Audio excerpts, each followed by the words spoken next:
वर्तमान आशाकर्मी आसला सबुठु बड़ खबर। ओडिशा राज्य आशाकर्मी तरफ आज शताधिक महिला विभिन्न दाबी नहीं जिलापाल ऑफिस आगे भिख प्रदर्शन कर आशाकर्मी मानकु मासिक वेतन 18,000 टंका प्रदान सह आशाकर्मी को ईपीएफ और ईएसआई रे अंतर्भुक्त करने संघ पक्षरु दाबी करा जाउछि।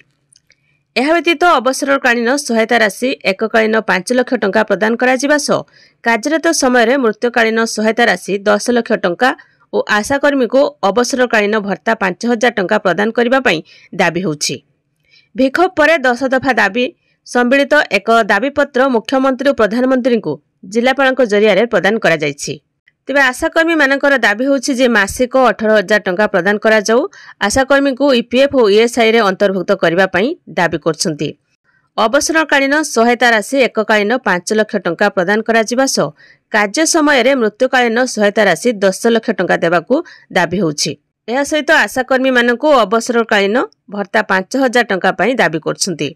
सेहीपरि यातायातकालीन भत्ता अभिज्ञ आशाकर्मी मानकू टीकाकरण तालीम प्रदान करी एनएम रे नियुक्ति दिया जाऊ बोली मुख्यतः संघ पक्षरु दाबी करा जाउछि। तेबे कह जाउछि जे खूब शीघ्र आशाकर्मी मानकर दाबी पूरण हेबाकू जाउछि।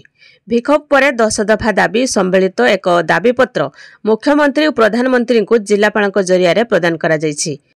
तेबे आशा करा जाउछि जे समस्त आशाकर्मी मानकर दाबी हेबो पूर्ण।